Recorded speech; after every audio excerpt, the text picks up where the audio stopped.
अस्सलाम वालेकुम। मेरा नाम अब्दुल मतीन काकड़ है। आप देख रहे हैं मेरा यूट्यूब चैनल। शुरू वाला के नाम से जो बड़ा मेहरबान और नहत रहम करने वाला है। आज का जो लेक्चर हम तैयार करने जा रहे हैं, प्रिपेयर करने जा रहे हैं, डिलीवर करने जा रहे हैं, क्लाइमेट चेंज है। क्लाइमेट चेंज बहुत इम्पॉर्टेंट टॉपिक भी हैं और बहुत कॉम्प्लेक्स टॉपिक भी हैं। ये आने वाले फ्यूचर में एक बहुत बड़ा इशू होगा दुनिया के लिए।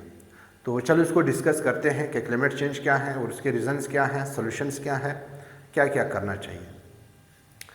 क्लाइमेट चेंज डेफिनेशन मैंने लिखा है कि the change in the composition of global atmosphere which directly और indirectly affect human activities over a comparable period of time. जो हमारी एटमॉस्फेयर है, ज़मीन का जो एटमॉस्फेयर है, इसमें जो तब्दीलियाँ आ रही हैं, ग्लोबल एटमॉस्फेयर में जो तब्दीलियाँ आ रही हैं और ये तब्दीलियाँ इंसानों की एक्टिविटीज़ को कैसे अफेक्ट कर रहे हैं एक ख़ास पीरियड ऑफ टाइम में, उसको कहते हैं क्लाइमेट चेंज। यानी मिसाल के तौर पर बारिशों का बग़ैर अपने टाइम पे आना, बर्फ़बारी का बग़ैर टाइम पे आना, सर्दियों का इसी तरह गर्म इलाकों का सर्द हो जाना और सर्द इलाकों का गर्म हो जाना, साइक्लोन्स का उठना समंदर में या फिर ज़मीन पर, ये सुनामी का आना, ये सारे जितने भी नेचुरल डिसास्टर्स आ रहे हैं, नेचुरल कैलामिटीज़ आ रहे हैं, ये किस वजह से आ रहा है? ये ग्लोबल एटमॉस्फेयर में जो चेंज आ रहा है, उस ग्लोबल एटमॉस्फेयर के चेंज को क्लाइमेट चेंज कहते हैं। तो क्लाइमेट चेंज पूरी दुनिया में एक तब्दीली आ रही है, टेम्परेचर बढ़ रहा है, ठीक है ना, और बारिशें कहीं ज़्यादा हो रही हैं, कहीं कम हो रही हैं, ठीक है। कहीं जो हमारे पास सरसब्ज इलाके थे वो सेरा बन रहे हैं, जो सेरा वाले इलाके थे वो अभी सरसब्ज शादाब बनने जा रहे हैं। मतलब ऐसे बहुत सारे एक्टिविटीज़ जो कि हम इसके थे नॉर्मल एक्टिविटीज़ एटमॉस्फेयर में हो रहे हैं, इसको कहते हैं क्लाइमेट चेंज। अब इस क्लाइमेट चेंज का सबसे पहला फैक्टर क्या है? वो है ग्लोबल वार्मिंग। लोग ये दो चीज़ों को कंफ्यूज करते हैं कि ग्लोबल वार्मिंग और क्लाइमेट चेंज एक ही चीज़ है। ये दो डिफरेंट चीज़ें हैं। क्लाइमेट चेंज जो है वो ग्लोबल वार्मिंग की वजह से क्लाइमेट चेंज हो रहा है। यानी ग्लोबल वार्मिंग का मतलब है दुनिया के टेम्परेचर का राइज होना, दुनिया के टेम्परेचर का बढ़ना, ठीक है। और उस टेम्परेचर के बढ़ने से दुनिया के जो एटमॉस्फेयर में जो एक्टिविटीज़ होते हैं, या वो इंसानों की एक्टिविटीज़ हैं या जिसकी भी एक्टिविटीज़ हैं, उन एक्टिविटीज़ से जो चेंज आता है उसको ग्लोबल वार्मिंग कहते हैं।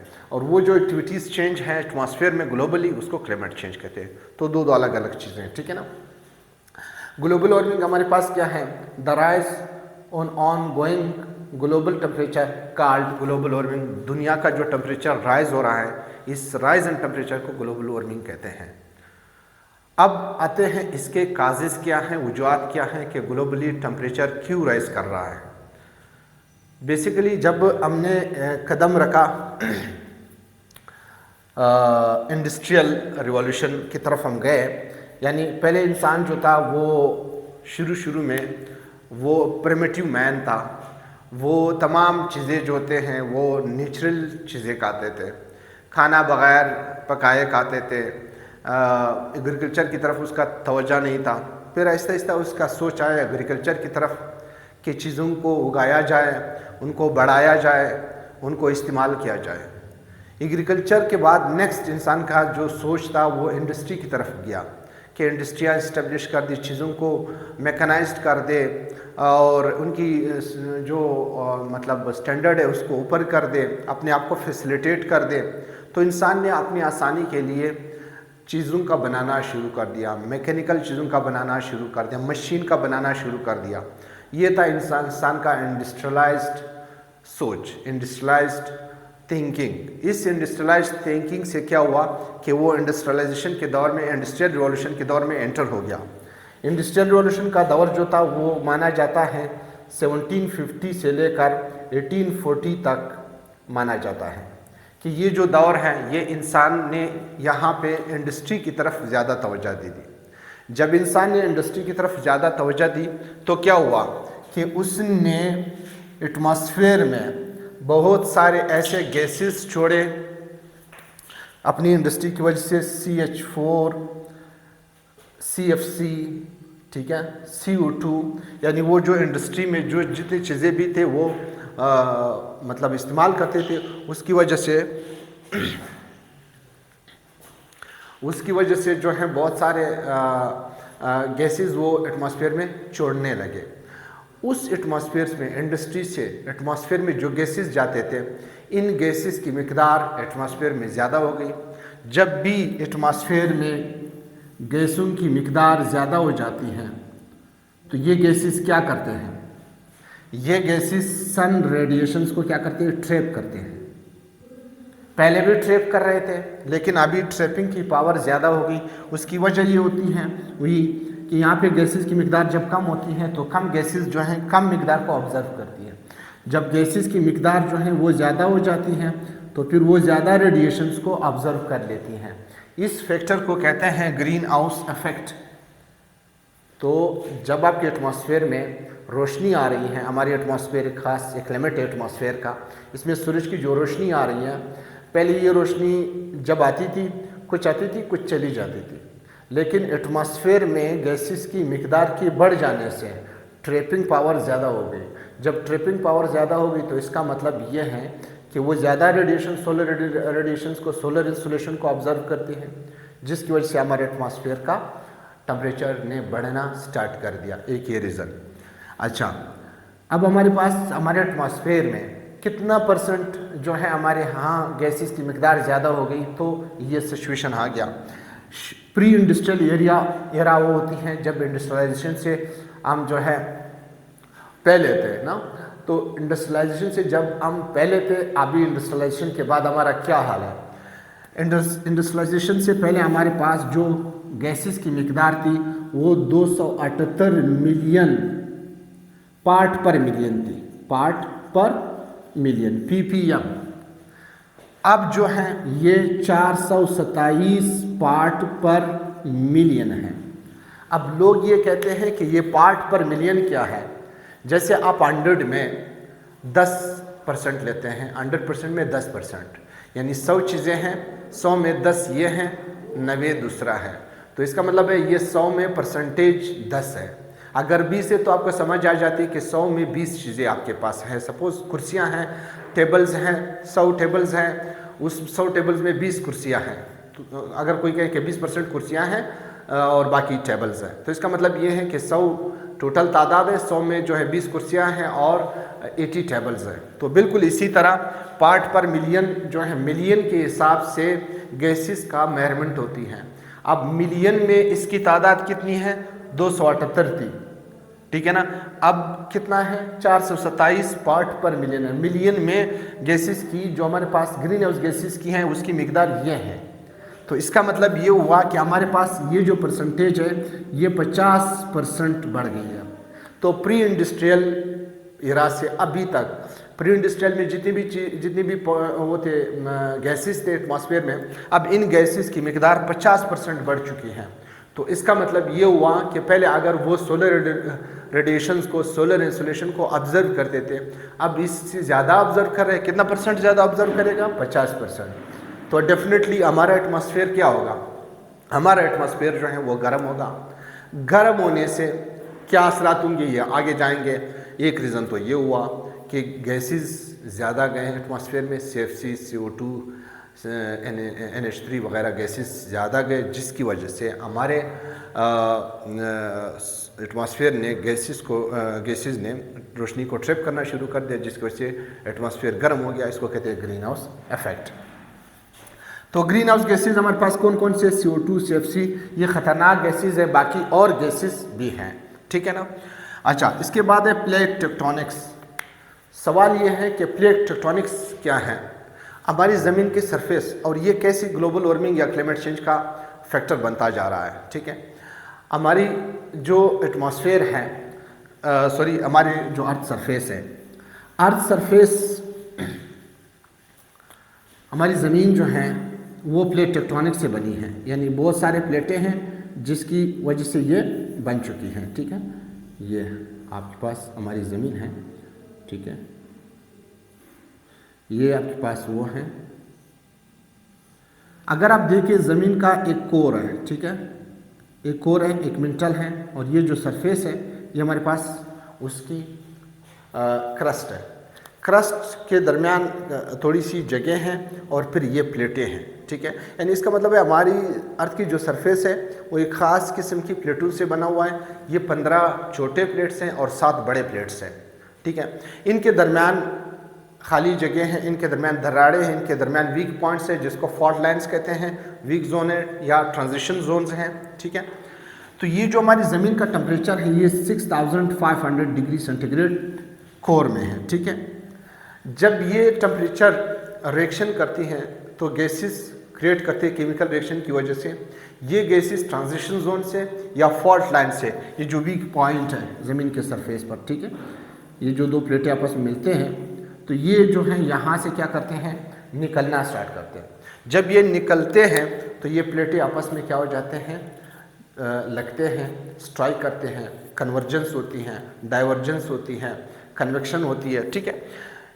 इनसे जो गैसेस निकलते हैं ये गैसेस जाके हमारे एटमॉस्फेयर में कंट्रीब्यूट हो रहे हैं, वहाँ पे मिल रहे दूसरे गैसेस के साथ अपनी कंट्रीब्यूशन कर रहे हैं और एटमॉस्फेयर को मज़ीद जो है, एक तो टेम्परेचर लाया एटमॉस्फेयर में, ठीक है, इनसाइड ज़मीन से टेम्परेचर एटमॉस्फेयर में छोड़ दिया, टेम्परेचर मतलब उसको गर्म कर दिया। दूसरा जो गैसेस गए वो गैसेस भी सोलर रेडिएशंस को ट्रैप करने में मदद कर रहे हैं, ग्रीन हाउस गैसेस की, जिसकी वजह से हमारा एटमॉस्फेयर जो है वो गर्म हो रही है। ये दूसरा फैक्टर है। तीसरा फैक्टर हमारे पास वल्कनिज्म का है। वल्कनिज्म भी यही है कि वल्कनोज एरप्ट होती हैं, ये बाकायदा लावा बेचती हैं एटमॉस्फेयर में और बड़ी किस्म के बड़े लेवल पर धुआं बेचती है। ये धुआं जो है टेम्परेचर की बायस बनती हैं और साथ साथ में यही टेम्परेचर, यही गैसेस कंट्रीब्यूट कर रहे हैं सोलर रेडिएशंस को ट्रैप करने में।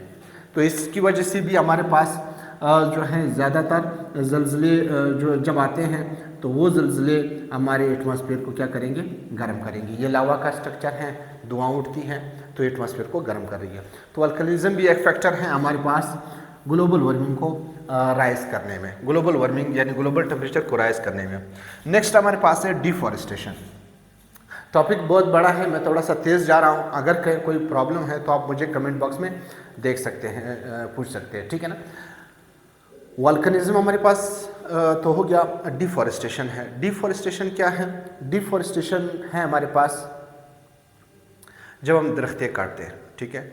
ये दरख्तें क्या करते हैं, यहाँ पे दरख्तों का बहुत बड़ा रोल है। पहला रोल तो इनका ये है कि जितने भी जहरीली पॉइजनस गैसेस जो हैं हम छोड़ रहे हैं इंडस्ट्रीज़ की वजह से या ब्लास्ट की वजह से या वल्कनिज्म की वजह से, तो ये दरख्तें क्या करते हैं, इन पॉइजनस गैसेस को जो हैं ऑब्ज़र्व करते हैं, ठीक है। ये जो फॉरेस्ट है, जैसे आपके पास ब्राज़ील की सबसे अमेज़न फॉरेस्ट है जो कि 20% ऑक्सीजन दुनिया को प्रोवाइड करती हैं, ये ऑब्ज़र्व करता है। इसके बाद एक कांगो फॉरेस्ट है जो कि अफ्रीका में है, यही फॉरेस्ट इसको ऑब्ज़र्व करते हैं। इसके बाद एक फॉरेस्ट है, third forest New Guinea forest है, 3rd नंबर पर है। ये सारे फॉरेस्ट क्या करते हैं, एटमॉस्फेयर से जहरीली गैसेस को ऑब्ज़र्व करते हैं। अब हमने जब इसको काटना शुरू कर दिया तो डेफिनेटली वो जो सोर्स ऑब्जर्वेशन था वो क्या हो जाएगा, वो ख़त्म हो जाएगा, वो रिड्यूस हो जाएगा। और दूसरा चीज़ ये है, जब भी आप फॉरेस्टेशन करते हैं, जहाँ से फॉरेस्ट काटते हैं, डिफॉरेस्टेशन करते हैं, तो डेफिनेटली ये जो फॉरेस्ट होती हैं ये एक सोर्स होती हैं ख़ासकर फ्लड को कंट्रोल करने के लिए, पानी को डाइवर्स करने का, पानी को स्लो करने का एक फैक्टर है। तो जब आप फॉरेस्ट को काटते हैं, डिफॉरेस्टेशन करते हैं, तो वो इलाका जो है मतलब वो हो जाती है, फ्री हो जाती है, यानी फिर पानी को आप कंट्रोल नहीं कर सकते हैं और यही पानी जाके सैलाब की सूरत इख्तियार कर लेते हैं और फिर बड़े पैमाने पर तबाही मचा लेते हैं, ठीक है। तो ये एक इस तरह एक सोर्स है कि फॉरेस्टेशन जो है वो एक सल्यूशन है क्लाइमेट चेंज को कंट्रोल करने के लिए, ताकि गैसेस को ज़्यादा से ज़्यादा ऑब्जर्व कर ले। दूसरा चीज़ यह है कि सोलर इंसुलेशन, जो हमारे पास solar insulation, change in solar insulation, जो चेंज इन सोलर इंसुलेशन वो ये है कि जब भी सूरज के इर्द गिर्द ज़मीन रिवॉल्व करती है, ये सूरज है, ज़मीन रिवॉल्व करती है, कभी ये करीब आती है, कभी ये दूर जाती है। तो दूर जाती है तो टेम्परेचर रिड्यूस होता है, करीब आती है तो टेम्परेचर राइज होता है। अच्छा, एक दूसरा हमारे पास इक्वेटोरियल रीजन पर ज़्यादा टेम्परेचर होती हैं जबकि पोलर रीजन पर कम टेम्परेचर होती हैं। तो ये जो सोलर इंसुलेशन इक्वेटोरियल रीजन पर होती हैं ये बहुत ज़्यादा यहाँ पे टेम्परेचर छोड़ देती हैं, जिसकी वजह से सोलर इंसुलेशन क्या कर देता है, हमारे एटमॉस्फेयर को राइज करने में हेल्प करता है। इसके बाद है न्यूक्लियर ब्लास्ट, जो हम धमाके करते हैं, धमाकों से जो है हमारे जो जितनी भी जहरीली पॉइजनस गैसेस हैं वो भी एटमॉस्फेयर में चली जाती है, वो भी किसी न तरीके से एटमॉस्फेयर को गर्म करने में, वार्म करने में इनका अपना किरदार है।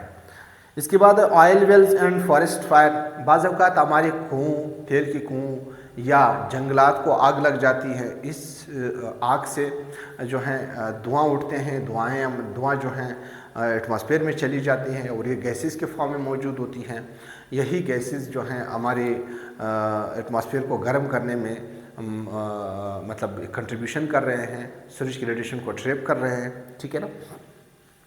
तो ये हो गया हमारे उसकी ऑयल फायर्स और फॉरेस्ट फायर।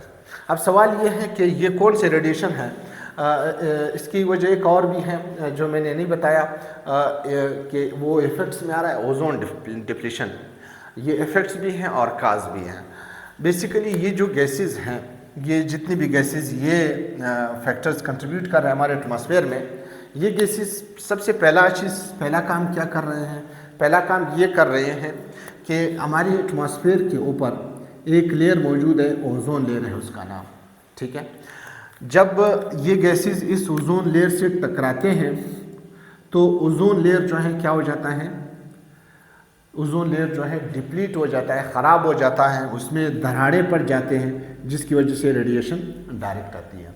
इसका एग्जांपल इधर मैंने दिया है। सूरज से हमारे 3 किस्म के रेडिएशंस आते हैं। एक इंफ्रारेड रेडिएशन आता है, दूसरा अल्ट्रावायलेट रेडिएशन आता है, तीसरा जो है विजिबल लाइट आती है। ये आपके पास विजिबल लाइट है, ठीक है। इंफ्रारेड वो रेडिएशंस है जिसके ज़रिए पौधे या प्लांट्स जो है फोटोसिंथेसिस का काम लेते हैं। विजिबल लाइट वो है जिससे मैं और आप इंसान देख सकते हैं। अल्ट्रावायलेट रेडिएशंस जो है वो इंतहाई एनर्जेटिक रेडिएशंस हैं। ये जैसे ही हमारे अपर एटमॉस्फेयर में पहुंच जाते हैं, ओजोन लेयर इसको रिफ्लेक्ट कर देता है। तो अक्सर सवाल स्टूडेंट्स ये करते हैं कि अगर ओजोन लेयर इसको रिफ्लेक्ट करता है तो इन रेडिएशंस की आने की ज़रूरत क्या है, अगर ये दो हमारे काम के हैं तो इन रेडिएशंस की आने की ज़रूरत क्या है। तो सवाल ये, इसका जवाब ये है कि ये जो दो रेडिएशंस आते हैं ये लेस एनर्जेटिक है। अल्ट्रावायलेट रेडिएशन जो है वो ज़्यादा एनर्जेटिक है। इंफ्रारेड जो है लेस एनर्जेटिक है, विजिबल लाइट भी लेस एनर्जेटिक है। तो ये अगर सूरज से देखा जाए यहाँ तक आते हुए तकरीबन 15 करोड़ किलोमीटर फासला है। ये रेडिएशंस 15 करोड़ किलोमीटर फासला कवर नहीं कर सकते हैं, इसलिए इसको पहुँचाने के लिए अल्ट्रावायलेट जो है वो साथ देते हैं, चूँकि वो इंतहाई एनर्जेटिक रेडिएशंस है। तो ओजोन लेयर तक आते ही ये वापस क्या हो जाते हैं, रिफ्लेक्ट हो जाते हैं, क्योंकि ओजोन लेयर जो है ऑक्सीजन O3 से बना हुआ है, लिहाजा इसको आने नहीं देते हैं। अब मसला ये हुआ कि हमारे ओजोन लेयर में जो है, हमारे ओजोन लेयर जो है डिप्लीट हो गया, उसमें दरारें पड़ गए। अब ये जो रेडिएशंस हैं ये डायरेक्ट हमारे सरफेस को हिट कर रहे हैं। इसकी वजह से बहुत सारे किस्म की बीमारियां फैला रही हैं, कैंसर वगैरह जैसी बीमारियां इसी वजह से पैदा होती हैं। तो ये रीज़न है हमारे, इसकी ये इफ़ेक्ट भी है, एक काज भी है, ठीक है। अच्छा, अब हम आते हैं कि हमारे पास ये जो रेडिएशंस आ गए, अब कितने रेडिएशंस आ गए, कितनी परसेंट आ रही है, ठीक है। पहले कितने परसेंट थी, अभी कितने परसेंट है। तो अभी तक हमारे जो एटमॉस्फेयर है वो तकरीबन 1.5 तक पहुंच चुका है, टेम्परेचर राइज हो चुकी है। हमारी कोशिश ये है, साइंटिस्ट का, इन्वायरमेंटलिस्ट का ये कोशिश है कि इस टेम्परेचर को बिलो 2 डिग्री सेंटीग्रेड तक रखा जाए, ताकि इस जो नुकसान हम फ्यूचर में बर्दाश्त करेंगे उसको कम कर सके। हम इसको ख़त्म तो नहीं कर सकते, अलबत्ता इसको हम सस्टेन कर सकते हैं, मिटिगेट कर सकते हैं, इसको इसी तरह चला सकते हैं। विद पैसेज ऑफ टाइम ये अपने आप को खुद रिकवर कर लेगा। तो इसके बाद अब नेक्स्ट जो हमारे पास इफेक्ट है वो है मेल्टिंग ऑफ ग्लेशियर्स। हमारी जो ज़मीन का 71% पानी है, तो उसमें 71% पानी है और 29% जो है ज़मीन है। इस 71% पानी जो है अगर हम इसको 100% पानी, पूरी दुनिया की जितनी भी पानी है, तो ये मतलब जितने भी गैलन है या जितने भी वो हैं, उसमें 97% पानी जो है वो ओशियन में है, जो कि पीने के काबिल नहीं है। 3% पानी जो है वो पीने के काबिल है। उसमें 2% पानी जो है 2% पानी जो है वो ग्लेशियर्स में है, और 1% वाटर जो है वो स्प्रिंग्स में है, चश्मों में है, तालाबों में है, लेक्स में है, जो पीने के पानी है, ठीक है, ट्यूबवेल्स में है। बाकी 2% पानी आपकी क्या है, ग्लेशियर्स में है। तो अगर आपकी मेल्टिंग, ग्लेशियर्स की मेल्टिंग स्टार्ट हो गई, इफेक्ट इसका ये है कि ग्लेशियर्स की मेल्टिंग स्टार्ट हो चुकी है। ग्लेशियर्स तकरीबन 50% पिघल चुके हैं, तो इसका मतलब है 50% पानी आप लॉस्ट कर चुके हैं, 1% पानी सिर्फ रहते हैं, ठीक है। तो 2% पानी थे, 2% में आप 1% लॉस कर चुके हैं, क्योंकि 50% ग्लेशियर पिघल चुके हैं, समुद्रों में जा चुके हैं, या किसी न किसी तरह का आइसबर्ग के फॉर्म में या फिर फ्लड के फॉर्म में समुद्रों में पहुंच चुके हैं। ये ग्लेशियर मेल्टिंग भी हमारे पास किसकी है, इन सारे फैक्टर्स की वजह से हैं, टेम्परेचर राइज की वजह से, ग्लोबल वार्मिंग की वजह से हैं। और कहते हैं कि नेक्स्ट 50 ईयर्स में हो सकता है कि हमारी ग्लेशियर जो है वो ख़त्म हो जाए, ठीक है, यानी ग्लेशियल एज शुरू हो चुकी है। ग्लेशियल एज ये है कि जब बर्फ़बारी होती है उससे ग्लेशियर बनते हैं, फिर ग्लेशियर का मेल्टिंग स्टार्ट होती है, फिर वो ख़त्म होते हैं, फिर वापस ग्लेशियर जो है बनना शुरू कर देते हैं। तो जब ग्लेशियर्स की मेल्टिंग स्टार्ट हो जाती है, इसको कहते हैं कि ग्लेशियल एज शुरू हो चुकी है। तो अब हमारे ग्लेशियल एज शुरू हो चुकी है, ठीक है। नेक्स्ट, इसके बाद हमारे पास है कि फ्लड्स आते हैं। ज़ाहिर सी बात है, जब आप देखते हैं कि ग्लेशियर्स पिघलते हैं तो इनकी वजह से फ्लड आती है, और फ्लड जो है वो समंदरों में जाते हैं, इंफ्रास्ट्रक्चर को तबाह कर देते हैं, जाके समंदरों में स्टोर होते हैं। तो ये भी हो गया, ये भी हो गया। डिस्ट्रक्शन ऑफ इंफ्रास्ट्रक्चर, जैसे फ्लड्स आते हैं, इंफ्रास्ट्रक्चर तबाह होती हैं, कहीं ज़रा तबाह होती हैं, कहीं बिल्डिंग बहा के ले जाते हैं, कहीं ब्रिजेस तोड़ देते हैं, कहीं रोडों को तोड़ देते हैं, कहीं बिजली के खंभे ले जाते हैं, कहीं डैम को तोड़ देते हैं। तो ये सारे इंफ्रास्ट्रक्चर हैं, ये सारे इंफ्रास्ट्रक्चर को तबाह कर देते हैं। इंफ्रास्ट्रक्चर की तबाही के बाद आपने फिर क्या करना होगा, इंडस्ट्री पर इंसार करना होगा, फिर चीज़ों को बनाना होगा, फिर वापस ये सिलसिला शुरू हो जाएगा। इसके बाद है सी लेवल राइज हो जाएगा। आपको पता है कि 4.5 मिलीमीटर सालाना हमारा समंदरी लेवल सतह राइज कर रही है। जो पानी जा रहे हैं समंदर में, उनकी लेवल राइज हो रही हैं।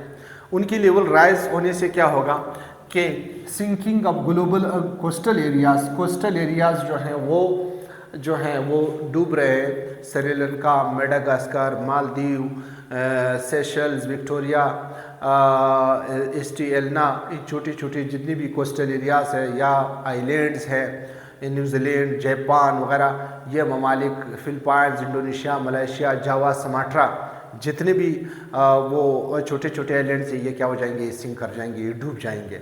जब ये डूब जाएंगे तो इससे असर क्या होगा कि हमारे पास नेक्स्ट 30 ईयर्स में, next 30 143 next 30 year 140 million people क्या हो जाएंगे, माइग्रेशन का शिकार हो जाएंगे, माइग्रेशन करेंगे एक मुल्क से दूसरे मुल्क तक।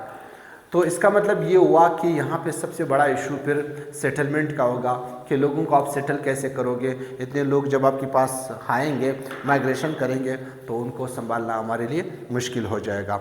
इसके बाद हमारे पास फ्यूचर वार एंड डिजीज़, इससे बहुत किस्म की बीमारियां आ जाएंगे, बीमारियां फैल जाएंगे, और फ्यूचर का जो जंग है वो इसी चीज़ पर हो जाएगा।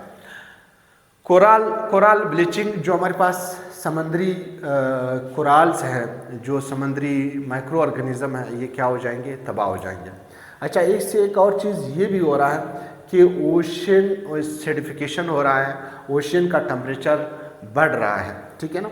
ये जो कोराल वो है ब्लीचिंग है, ये मेनली जो हमारे पास समंदरी खुराक है, ये सारा डिस्टर्ब हो जाएगा, क्योंकि ये कोराल्स जो है वो खुराक है मछलियों की।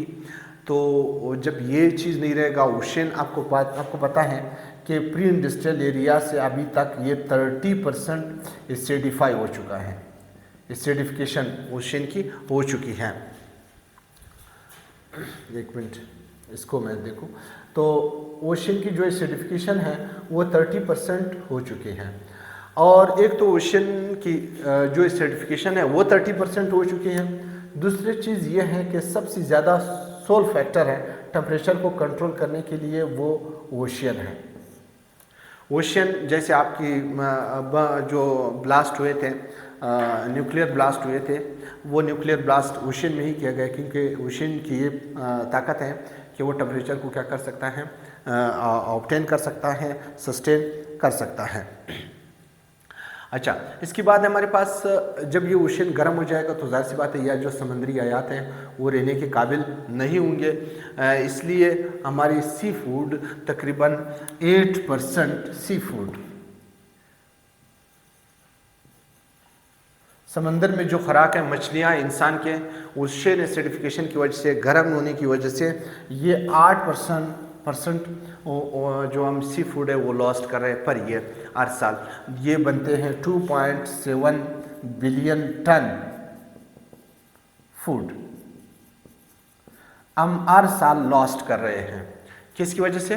ग्लोबल वार्मिंग की वजह से, क्योंकि समंदर में ये जो फ्लड्स जाते हैं ये जाके मटेरियल पोल्यूशन वगैरह समंदर में फेंक रहे हैं, जिसकी वजह से समंदर का लेवल भी राइज कर रहा है और वहाँ पे जो मछली को जो खुराक मिल रहा है वो खुराक भी ख़राब कर रहे हैं, साथ साथ में ओशन गर्म भी होता जा रहा है, जिसकी वजह से वहाँ पे जो माइक्रो ऑर्गेनिज्म है जो एक ख़ास टेम्परेचर तक सर्वाइव कर सकते हैं वो सर्वाइव नहीं कर रहे हैं।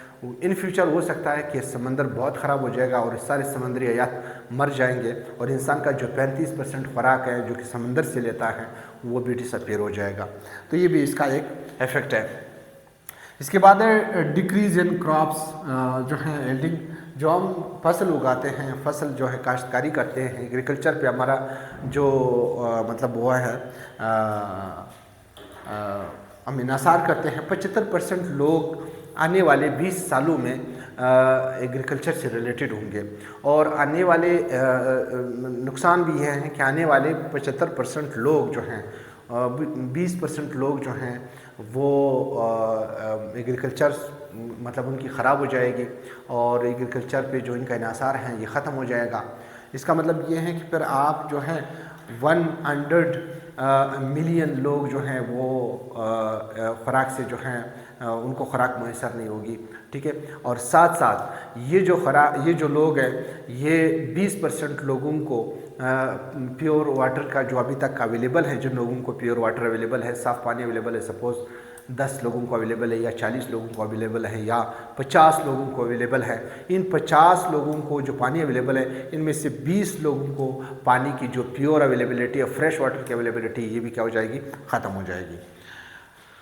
नेक्स्ट इसका एक बहुत बड़ा फैक्टर है कि एसिड रेन हो जाएगा। एसिड रेन यह है कि मिसाल के तौर पर बारिश होगी, किसकी, गैसेस की बारिश होगी, ख़तरनाक गैसेस की बारिश होगी जो कि कैंसर काज करेंगी, बहुत सारी बीमारियाँ काज करेंगी। ये सारा इफेक्ट है किस चीज़ का, क्लाइमेट चेंज का। अब इसको कर्ब कैसे करेंगे, कंट्रोल कैसे करेंगे, क्या हम यूज़ करेंगे, एफिशिएंट डिवाइसेस इस्तेमाल करेंगे। एफिशिएंट डिवाइसेस कौन से हैं, वो डिवाइसेस हैं जो हम ज़्यादातर वो डिपेंड करते हैं रिन्यूएबल सोर्स पर डिपेंड करते हैं, मतलब हम इलेक्ट्रिक कार यूज़ करें या फिर इस तरह ऐसी चीज़ इस्तेमाल करें जो कि रिन्यूएबल सोर्स पर डिपेंड कर रहा हो। सोलर पैनल से चलने वाली, सोलर एनर्जी से चलने वाली डिवाइसेस को इस्तेमाल कर लें तो हम ग्लोबल वार्मिंग को कंट्रोल कर सकते हैं। इसके बाद है adoption of 3 Rs, reduce, reuse, recycle. हम क्या करते हैं, हम चीज़ों को इस्तेमाल करते हैं, इसके बाद फेंक देते हैं, फिर वो ख़त्म हो जाती है या कहीं चले जाते हैं या पानी बहा के इसको ले जाएंगे। हमने क्या करना है, या तो पहला चीज़ तो हमने रिड्यूस करना है, तमाम ज़रूरियात की चीज़ों को रिड्यूस करना है, पेट्रोल इस्तेमाल करना या फिर मिसाल के तौर पर वेस्ट प्रोडक्ट जो हम बनाते हैं इनको जो चीज़ें भी इस्तेमाल करते हैं उनको रिड्यूस करें या फिर उसको फिर रीयूज़ करें और रिसाइकल करके दोबारा इस्तेमाल में लाया जाए तो हम जो है इस इशू को कंट्रोल कर सकते हैं। इसके बाद है हमारे पास प्रमोशन ऑफ फॉरेस्टेशन। क्या हम फॉरेस्टेशन को क्या करेंगे, प्रमोट करेंगे कि लोगों को कहेंगे दरख्तें लगाए हैं, ट्रीज़ लगाए हैं, क्योंकि ट्रीज़ वाहिद सोर्स हैं ग्लोबल वार्मिंग से बचने के लिए। कंट्रोल पॉपुलेशन की वजह से ही हम इतने सारे रिसोर्सेज, इतने सारे चीज़ें बना रहे हैं, इतने सारे काम कर रहे हैं, मैकेनाइजेशन कर रहे हैं, अपने आप को फैसिलिटेट कर रहे हैं, तो हर आने वाले नस्लों के लिए बना रहे हैं। जितने भी लोग तादाद में बढ़ रहे हैं उनके लिए ज़रूरियात की चीज़ें भी बढ़ रही हैं, तो इनको भी हमें करना चाहिए कि हमें कंट्रोल कर ले, तो हम इस इशू को कंट्रोल कर सकते हैं। अवेयरनेस क्रिएट करना चाहिए लोगों में कि ग्लोबल वार्मिंग बहुत बड़ा इशू है, रिसोर्सेज पर काबू करना चाहिए, ज़रूरत के मुताबिक चीज़ों को इस्तेमाल करना चाहिए, ज़रूरत के बगैर चीज़ों को इस्तेमाल ना करें, ये अवेयरनेस क्रिएट करना है। रीन्यूएबल यूज़ ऑफ एनर्जी, तमाम एनर्जी सोर्सेज जो हैं वो हम इस्तेमाल करेंगे। अभी हम कोल इस्तेमाल कर रहे हैं, हम पेट्रोल डीजल इस्तेमाल कर रहे हैं, गैस इस्तेमाल कर रहे हैं, हमने सोलर इस्तेमाल करना है, विंड पावर इस्तेमाल करनी है, वाटर पावर इस्तेमाल करनी है, टाइडल पावर इस्तेमाल करनी है, हाइड्रल पावर इस्तेमाल करनी है, तो हम इस इशू से बच सकते हैं। इसके लिए गवर्नमेंट ने भी कुछ स्टेप्स उठाए हैं। कायोटो प्रोटोकॉल, एक प्रोटोकॉल किया 1995 में जापान के शहर कायोटो में, और दिसंबर 11 में। फिर ये फोर्स किया गया 2005 में इंटर इनटू फोर्स, और 192 नेशन ने रेटिफाई कर दिया। लेकिन अनफॉर्चुनेटली 2012 में ये विदाउट एनी फ्रूटफुल रिजल्ट ये एक्सपायर हो गई। अच्छा, इसमें एक चीज़ है कि CDM क्लीन डेवलपमेंट मैकेनिज़्म में ये चीज़ किया गया कि हम जो जॉइंट एग्रीमेंट था, उस जॉइंट एग्रीमेंट में ये चीज़ डिस्कस किया गया कि हम रिडक्शन करेंगे, ज़्यादातर जो कंट्रीज़ कंट्रीब्यूट करें एटमॉस्फेयर में CO2 CFC कंट्रीब्यूट करें, उनको रिड्यूस करना चाहिए। ये जॉइंट एग्रीमेंट अमेरिका ने नाकाम कर दिया क्योंकि उसने इसको रेटिफाई नहीं किया। इसके बाद मॉन्ट्रियल प्रोटोकॉल बनाया गया था 1987 में। 1987 में ये प्रोटोकॉल बनाया, इसका मतलब सिर्फ ये था कि ओजोन लेयर को डिप्लीशन से बचा ले। फिर ये 1989 को एंटर इनटू फोर्स, लेकिन ये भी किसी रिजल्ट के 1996 में एक्सपायर हो गया। तो मॉन्ट्रियल प्रोटोकॉल, इसके बाद बहुत सारे प्रोटोकॉल्स आए। International panel on climate change ने बहुत सारे स्टेप्स उठाए। इसके दुनिया के बहुत सारे मुल्कों में जो है वो अपने ब्रांचेस इस्टेब्लिश कर दिए। फिर COP27 तक अभी ये सिस्टम आ चुकी हैं। इसके अलावा sustainable development goals, millennium development goals, तमाम ये बन गए सिर्फ to control the climate change. तो आई होप कि आप लोगों को ये टॉपिक समझ आ गया होगा। टॉपिक बहुत बड़ा था, इसलिए मैंने थोड़ा सा जल्दी से आप लोगों को समझाया। अगर फिर भी कोई इशू है तो आप मुझसे पूछ सकते हैं, और कमेंट में ज़रूर बता दीजिएगा कि आपको टॉपिक पसंद आया या नहीं। Thank you. अल्लाह हाफ़िज़।